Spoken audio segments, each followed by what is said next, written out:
Hello friend, my name is Basant Bare, fire safety trainer and welcome to our YouTube channel Chipsa Education and Training.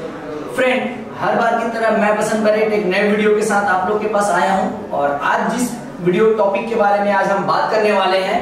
वो है radiation protection rule 2004 के तहत या फिर आप कह सकते हैं एटॉमिक एनर्जी रूल के तहत जो RSO रेडियोलॉजिकल सेफ्टी ऑफिसर जो स्पेशली रेडिएशन के क्षेत्र में जो सेफ्टी ऑफिसर काम करते हैं उनके बारे में यहाँ पर हम आज बात करने वाले हैं। साथ ही साथ हम बात करेंगे फ्रेंड कि जो रेडियोलॉजिकल सेफ्टी ऑफिसर होते हैं RSO उनकी क्या रिस्पॉन्सिबिलिटी होती है ऐसे क्षेत्र में जहां पर रेडिएशन का इस्तेमाल हो रहा हो, जहां पर रेडिएशन निकल रहे हो। तो आज की इस वीडियो पे कंप्लीट हम उसके बारे में आज का हमारा कन्वर्सेशन आज की इस वीडियो पे हम करने वाले हैं। तो जैसा कि आप मेरे व्हाइट बोर्ड पे यहाँ पर आप देख सकते हैं कि रेडिएशन प्रोटेक्शन रूल 2004 के अंतर्गत बहुत सारे रेडिएशंस पे बात किए जाते हैं। साथ ही साथ अगर हम बात करें रेडियोलॉजिकल सेफ्टी ऑफिसर की, इसको RSO भी बोला जाता है। अगर आप देखेंगे तो इसको RSO या फिर आप इसको कह सकते हैं रेडिएशन सेफ्टी ऑफिसर, इसको बोला जाता है रेडिएशन सेफ्टी ऑफिसर। देखिए ऑफिसर सेफ्टी ऑफिसर की अगर हम बात करें इंडस्ट्री में हमारे सेफ्टी ऑफिसर होते हैं, HSC ऑफिसर होते हैं, उसी तरीके से एक ऑफिसर होते हैं जिसे हम रेडिएशन सेफ्टी ऑफिसर RSO का भी नाम देते हैं। फिलहाल फ्रेंड यहाँ की इस वीडियो पे हम बात करने वाले हैं कि अगर कोई ऐसा वर्क प्लेस जहां पर रेडियो एक्टिव मटेरियल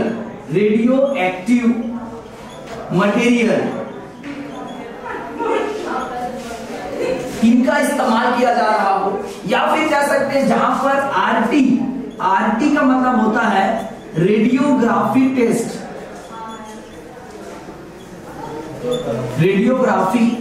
टेस्ट जिसे बोला जाता है फ्रेंड RT। तो ऐसे जगहों पर सबसे बड़ा जो एक रिस्पॉन्सिबल पर्सन होता है वो होता है हमारा RSO रेडिएशन सेफ्टी ऑफिसर बोल सकते हैं या फिर रेडियोलॉजिकल सेफ्टी ऑफिसर कह सकते हैं। तो इनके अगर मैं ड्यूटी के बारे में आपको मैं बताऊं तो सबसे पहले अगर मैं इनकी ड्यूटी को अगर आपको मैं बताऊं तो जितने भी हमारे वर्कर्स एम्प्लॉय काम कर रहे हैं उनको NDT के बारे में बताना। NDT जिसको हम कहते हैं नॉन डिस्ट्रक्टिव टेस्ट, ये क्या होता है? ये हमारे उस एरिया में उस कंपनी की जितने भी वर्कर्स हैं एम्प्लॉय हैं जहां पर रेडिएशन का इस्तेमाल किया जा रहा है वहां के हर एक वर्कर्स हर एक एम्प्लॉय को पता होना चाहिए like what you mean by NDT non destructive test. तो जितने भी हमारे TBT हो रहे हैं, सेफ्टी मीटिंग है, सेफ्टी ट्रेनिंग है, उनके माध्यम से RSO जो हमारे रेडिएशन सेफ्टी ऑफिसर हैं उनकी ड्यूटी है कि इसके बारे में लोगों को अवेयर करें। सेकेंड थिंग जो हमारे रेडिएशन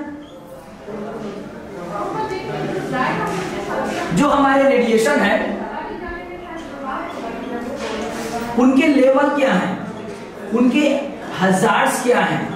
इसकी जानकारी वर्कर्स को बताएं कि रेडिएशन के क्या लेवल हो सकते हैं और एक ह्यूमन के ऊपर, एक मानव के ऊपर इसका क्या प्रभाव पड़ सकता है। इसकी कंप्लीट जानकारी हमें अपने वर्करों को देनी चाहिए as a RSO radiation safety officer. ये मेरी ड्यूटी है, ये मेरी रिस्पॉन्सिबिलिटी है। वहीं पर अगर मैं बात करूं तो इनसे संबंधित जितने भी हजार्ड्स अभी जो हम बात कर रहे हैं, लाइक अगर हजार्ड्स की बात करूं तो रेडिएशन के संपर्क में आने से हमारे ह्यूमन के एम्प्लॉय के स्किन बर्न हो सकते हैं,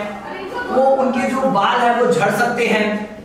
बोल सकते हैं, उनके साथ साथ उनके शरीर में बहुत सारे परेशानी आ सकती है, स्किन जल सकते हैं बोल सकते हैं, हार्मोनल उनके शरीर से पूरी तरीके से डिस्ट्रॉय हो सकता है अगर वो रेडिएशन के संपर्क में आ जाते हैं। तो इस तरीके के जो हैजार्ड होते हैं इसको अपने वर्कर्स को बताएं, ये हमारे RSO की ड्यूटी होती है। वहीं पर अगर हम बात करें ट्रांसपोर्टेशन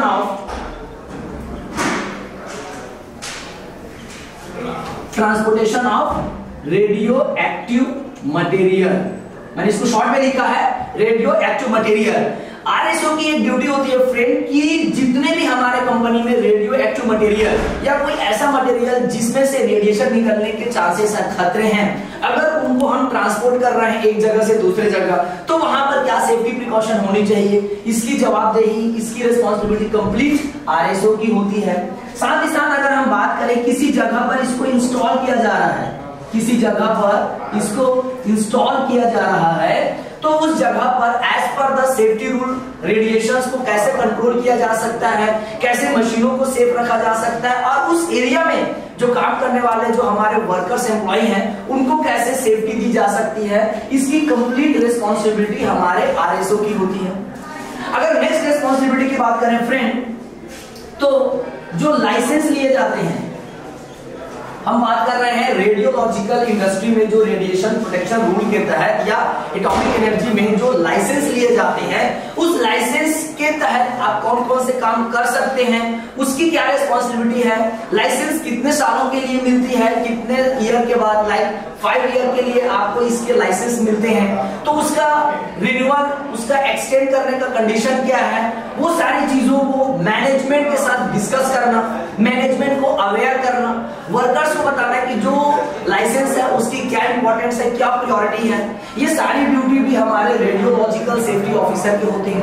अगर हम बात कर रहे हैं कि अगर हमारे कंपनी में कभी अगर कोई आरटी करने आया है, रेडियोग्राफी टेस्ट करने आया है, जिसमें अलग अलग मेटल पे फिल्म निकाली जा रही है, तो जो भी आपके पास ऑथराइज्ड पर्सन आए हैं, क्या वो एनडीटी के तहत, नॉन डिस्ट्रक्टिव टेस्ट के तहत वो सर्टिफाइड है कि नहीं है, क्या उसके पास लाइसेंस है कि नहीं है, ये सारी चीजों की चेकआउट करना और मैनेजमेंट को अप टू डेट करते रहना, ये भी हमारे आरएसओ की ड्यूटी होती है। साथ ही साथ इससे संबंधित जो हमारे पीपीज हैं, कौन कौन से पीपीज का इस्तेमाल किया जाता है रेडिएशन वाले एरिया में, जैसे मैं बोलूं lead apron with thyroid collar, डोजीमीटर का प्रयोग इस एरिया में आप सबसे ज्यादा करते हैं। तो इससे संबंधित जितने भी हमारे पीपी गैजेट्स हैं उसके बारे में वर्कर्स, एम्प्लॉय और मैनेजमेंट्स को अवेयर देना through the TBT, through the safety meeting, safety training. तो इस तरीके के बहुत सारे ऐसे रिस्पॉन्सिबिलिटी हैं जो हमारे रेडिएशन सेफ्टी ऑफिसर या फिर कह सकते हैं रेडियोलॉजिकल सेफ्टी ऑफिसर ये मेंटेन करते हैं। क्योंकि फ्रेंड आज की इस वीडियो में मैं जो आपको बताने जा रहा था और जो बताया भी, स्पेशली ये हमारे उन क्षेत्रों के लिए हैं या हमारे उन वर्कर्स भाई बंधु के लिए हैं जो हमारे रेडिएशन के क्षेत्र में काम कर रहे हैं, जहां पे रेडिएशन का सबसे ज्यादा इस्तेमाल हो रहा है, जहां पर एनडीटी गवर्नमेंट रूल्स फॉलो हो रहे हैं। तो ऐसे जगह में अगर आपकी ड्यूटी है as a safety officer, as a RSO, तो आपको भी कुछ ऐसे सिचुएशंस को समझना पड़ेगा और आप अपने वर्कर्स को ज्यादा से ज्यादा अवेयर करें, मोटिवेट करें कि किस तरीके से वो रेडिएशन वाले एरिया में काम कर सकते हैं। और बीइंग अ सेफ्टी ऑफिसर हमारी बहुत सारी रिस्पॉन्सिबिलिटी होती है मेन मशीन और मटेरियल को लेके। सो होपफुली अगर आप आरएसओ की फील्ड में काम कर रहे हैं, रेडिएशन की फील्ड में काम कर रहे हैं, तो आपको इस तरीके की रिस्पॉन्सिबिलिटी को मेंटेन करना पड़ेगा। तो ऑब्वियसली ये सारी जानकारी आपके लिए बहुत ही इंपॉर्टेंट हो सकता है। सो आज की इस वीडियो पे इतना ही, और भी बहुत सारे वीडियो के लिए आप हमारे चैनल को सब्सक्राइब करके रखिएगा ताकि नए नए वीडियो के अपडेट आपको मिलते रहे। Thank you.